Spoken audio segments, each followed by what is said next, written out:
اس وقت year India کے پاس 206 طیارے ہیں اور ایمریٹس کے پاس 260 طیارے ہیں اور پی آئی اے کے پاس جس کے پاس تقریباً 190 یا 85 اسٹیشن ہیں صرف 18 طیارے ہیں فعال. ٹوٹل کوئی 30 کے قریب ہیں, 30 سے زیادہ ہیں یا کم ہیں, اور 18 فعال ہیں. یہ ہے ہماری پی آئی اے کی تاریخ, جو کہ ایک دور میں ایشیا کی دوسری بڑی ایئر لائن تھی. پہلے نمبر پہ جاپان تھا جس نے جیٹ طیارے خریدے تھے, اور دوسرے نمبر پہ ہم تھے. اور یہ جو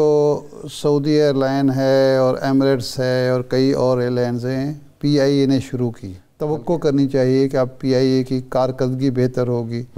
اس کی جو ملازمین کے لیے بہتر مراعات ہوں گی, مسافروں کے لیے سہولتوں میں اضافہ ہوگا. ایک اور چیز جو ہے ابھی سوال ہے کہ کیا یہ 135 ارب روپے متعلقہ جو ادارہ ہے وہ ادا کرے گا, یا اس کا بھی کچھ حصہ ادا کیا جائے گا اور باقی انہوں نے پی آئی اے پر لگانا ہے, ڈیولپمنٹ پر خرچ کرنا ہے. اس کے بعد یہ 75% شیئرز کی قیمت ہے. دوسرا جو بیرون ملک جائیدادیں ہیں, نیو یارک میں ہوٹل ہے اور جگہ پہ روزویلٹ, وہ کیا اس بولی کا حصہ ہیں یا وہ اس کے علاوہ ہیں, وہ حکومت کے پاس رہیں گے, یہ ایک سوال بھی ہے. پی آئی اے کے حصص کی نجکاری کا عمل مکمل ہوا اور عارف حبیب گروپ نے 135 ارب روپے میں پی آئی اے کے جو میجورٹی شیئرز ہیں وہ خرید لیے ہیں. ان کے مقابلے میں لکی کنسورشیم رہا جس نے 134 ارب روپے کی آخری بولی دی, اور تیسرے جو بڈر تھے وہ ایئر بلو تھا, اور وہ پہلے ہی مرحلے میں ہی باہر ہوئے کیونکہ ان کی بولی صرف 26.5 ارب ڈالر کی تھی. اس طرح ارشاد صاحب اب عارف حبیب گروپ نے جو میجورٹی شیئرز ہیں پی آئی اے کے وہ خرید لیے ہیں. اب اس کے بعد ڈیفینیٹلی کیا ہوگا, چیلنجنگ ہے, یا ظاہرہ بزنس مین نے اپنا کچھ نہ کچھ منافع تو دیکھا ہوگا, اور واقعتاً پی آئی اے کی ورث اتنی تھی یا اس سے زیادہ تھی, یا بالکل ایکچول ویلیو پہ یہ پی آئی اے جو ہے وہ اس کی نجکاری ہوئی. ایک افسوسناک اور شرمناک حقیقت ہے کہ پی آئی اے ایک دور میں ایشیا کی 135 ارب روپے ہیں. ہاں روپے ہیں, اور جو ایئر بلو نے بھی دی تھی وہ 26.5 ارب روپے تھی. یہ روپے میں تھی, شاید وہ ڈالر میں نے کہہ دیا, ڈالر ہوں تو پھر کیا بات ہے. بات یہ ہے کہ ایک دور میں ایشیا کی دوسری بڑی ایئر لائن تھی. پہلے نمبر پہ جاپان تھا جس نے جیٹ طیارے خریدے تھے, اور دوسرے نمبر پہ ہم تھے. اور یہ جو سعودی ایئر لائن ہے اور ایمریٹس ہے اور کئی اور ایئر لائنز ہیں, پی آئی اے نے شروع کی. بلکہ ایمریٹس میں تو وہ جو کے ہے وہ کراچی ہے اور ہماری وہ ہے. اب اس وقت ایئر انڈیا کے پاس 206 طیارے ہیں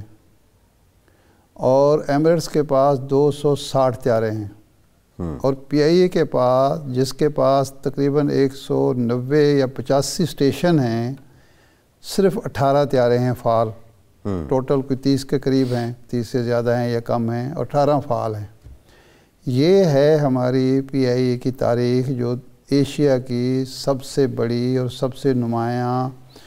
قابل فخر ایئر لائن ہوتی تھی. اب اس کا نتیجہ یہ ہے کہ اس کے پاس دفاتر بھی ہیں, اس کے پاس اوور سٹافنگ ہے, سٹاف نہیں ہے, سٹاف زیادہ ہے ضرورت سے زیادہ. جہاں کسی اور ایئر لائن کے پاس ایک جہاز کے لیے 100 بندہ ہے, ہمارے پاس 3 یا 350 لوگ ہیں. لیکن ویلیو یہ ہے, اور یہ بھی اب دیکھ لیں کہ جس راسد عمر صاحب بتا رہے تھے کہ وہ لائبلٹیز جو ہیں وہ ساری کی ساری حکومت نے اون کر لی ہیں. اس کے بعد یہ 75% شیئرز کی قیمت ہے. اب ایک اور چیز جو ہے ابھی سوال ہے کہ کیا یہ 135 ارب روپے متعلقہ جو ادارہ ہے وہ ادا کرے گا, یا اس کا بھی کچھ حصہ ادا کیا جائے گا اور باقی انہوں نے پی آئی اے پر لگانا ہے, ڈیولپمنٹ پر خرچ کرنا ہے, چلانے کے لیے خرچ کرنا ہے. یہ بھی ایک پہلو ہے. دوسرا جو بیرون ملک جائیدادیں ہیں, نیو یارک میں ہوٹل ہے اور جگہ پہ روزویلٹ, وہ کیا اس بولی کا حصہ ہیں یا وہ اس کے علاوہ ہیں, وہ حکومت کے پاس رہیں گے, یہ ایک سوال بھی ہے. لیکن جو کچھ بھی ہو, میں سمجھتا ہوں کہ جو سالانہ بیل آؤٹ پیکیجز جاتے تھے, بیل آؤٹ پیکیجز جا رہے ہیں, سرکاری خزانے سے ادائیگیاں ہو رہی ہیں, ایک جو صرف اس نہیں، تمام جو ادارے سرکاری ادارے ہیں، سرکاری تحویل میں ادارے ہیں، اس پر جو قومی خزانے سے خرچہ ہو رہا ہے اس سے بچت ہوگی۔ اور میرا خیال ہے کہ جس گروپ نے یہ لیا ہے وہ ایک بڑا گروپ ہے اور کاروباری طور پر مضبوط گروپ ہے اور کاروباری سوجھ بوجھ رکھتا ہے، تو میرا خیال ہے توقع کرنی چاہیے کہ اب پی آئی اے کی کارکردگی بہتر ہوگی، اس کی جو ملازمین کے لیے بہتر مراعات ہوں گی، مسافروں کے لیے سہولتوں میں اضافہ ہوگا، اور پاکستان کا نام ایک ایئر لائن کے تھرو جو ہے دنیا میں یہ جو ہم پر یعنی پی آئی اے کی وجہ سے تنقید ہوتی تھی کہ جی مسافر تنقید کر رہے ہیں مختلف ایئرپورٹس پر جو ہم سے سلوک ہوتا ہے، یعنی جہازوں سے اور ہمارے پائلٹ سے اور ہمارے اسٹاف سے، اس سے نجات ملے گی جی۔ تو یہ میں تو سمجھتا ہوں کہ یہ ہو گیا ہے، جتنے میں بھی ہوا ہے تو یہ مناسب ہی ہوا ہے۔ اب کوشش کرنی چاہیے کہ باقی بھی تمام کے تمام ادارے جو بھی ہیں وہ جلدی سے جلدی پرائیویٹ کیے جائیں، نجکاری ان کی ہونی چاہیے۔ حکومت جو اربوں روپے سالانہ جو ہے، کئی سو ارب کئی ہزار ارب جو ہے وہ خرچ کرتی ہے ان مردہ ہاتھیوں پہ،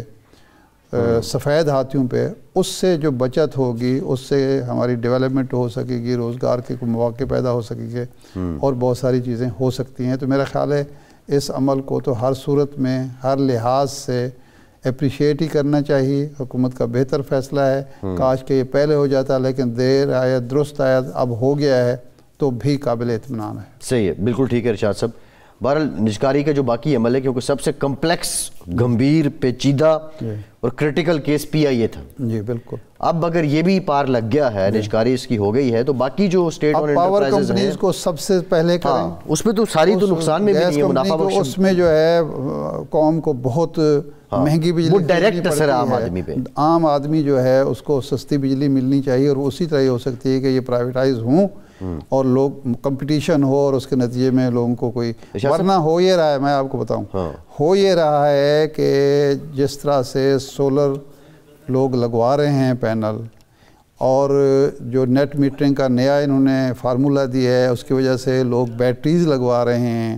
اور نیٹ میٹرنگ سے نکل رہے ہیں، تو ایک وقت آئے گا وہی حال ہوگا ان پاور کمپنیوں کا، خاص طور پر جو تھرمل اور کوئلے پر چلنے والی ہیں، جو پی ٹی سی ایل کا ہو رہا ہے کہ لوگ صرف انٹرنیٹ سہولت کے لیے کنیکشن لے لیتے ہیں، ان کی سروسز کوئی بھی نہیں لیتا، تو وہی حال ان کا ہونے والا ہے۔ ہوگا یہ کہ جناب یہ دروازوں کھٹکھٹا کے کہیں گے جی میٹر لگوا، اور لوگ کہیں گے جی ہمیں تو ضرورت نہیں، ہمیں تو اپنا سولر میٹر لگوایا ہوا ہے، سولر ہمارا کام ٹھیک چل رہا ہے۔ تو میرا خیال ہے اب ان کو بھی پرائیویٹائز جتنی جلدی ہو سکتا ہے کر دیا جائے، تاکہ لوگوں کو اذیت سے، مہنگائی سے، مہنگی بجلی سے نجات ملے۔ لیکن ارشاد صاحب دوسرے معنوں میں دیکھیں، پی ٹی سی ایل نے تو اپنی سروسز کو امپروو بھی کیا نا، وہ ابھی جو سیلولر نیٹ ورکس ہیں ان کے ساتھ اس کے تھرو وہ بہت سے ان کو آن کر لیا، ان سے بھی پیسے کما رہے ہیں پرائیویٹائزیشن کی وجہ سے۔ ہاں لیکن پرائیویٹائزیشن اس سے پہلے تو وہ لائن مین بہت بڑی چیز ہوتا تھا، میں وہی عرض کر رہا ہوں کہ پرائیویٹائزیشن کے بعد بھی، لیکن جو بھی صورتحال ہو، جو دوسری کمپنیز ہیں وہ حاوی ہو گئی ہیں نا، اب ظاہر ہے وہ حاوی ہو گئی ہیں۔ اب ابھی جو 5G اسپیکٹرم ہے اس کی بھی بڈنگ ہونی ہے، اور وہ بھی میرے خیال اسی اسکیجول میں کوئی سلسلہ تھا اس کا۔ بہرحال یہ وہ اقدامات ہیں کہ جس پہ معاشی ماہرین بھی کئی سالوں سے مشورے دے رہے تھے، عام آدمی کو بھی سمجھ آ رہی تھی کہ آپ نے ایک ہاتھی رکھا ہوا ہے، آپ اس کو چارہ ڈالی جا رہے ہیں، اور بس وہ نہ کام کا نہ کاج کا۔ تو اب اس طرح کے جو ہاتھی ہیں مزید بھی ان کو رخصت کر دینا چاہیے۔ بہرحال یہ کریڈٹ جو وزارت نجکاری ہے اور باقی لوگ ہیں ان کو ضرور یہ جاتا ہے کہ انہوں نے آخر اس کو کسی نہ کسی طرف یہ بیل منڈے منطقی انجام تک پہنچا دیا، اور ہماری نیک خواہشات ان لوگوں کے لیے بھی ہیں جنہوں نے خریدی ہے۔ نئی کمپنی جو ہے اس سے ہم توقع کرتے ہیں کہ آپ مسافروں کو سہولتیں فراہم کریں، پی آئی اے کا نام دوبارہ روشن کریں، پی آئی اے کو باقی جو دنیا کی کمپنیز ہیں ان کے مقابلے کی ایک کمپنی بنائیں۔ آپ کے پاس بہت بڑا انفراسٹرکچر موجود ہے، بہت زیادہ ایئرپورٹس موجود ہیں، لائسنس موجود ہیں، اس کا آپ فائدہ اٹھائیں، اور دنیا میں جو یہ قومی پرچم لے کر اڑتی ہے ہماری پی آئی اے کی پروازیں جو ہیں، وہ اس کے قابل بنائیں اس کی سروسز کو اور اس کمپنی کو.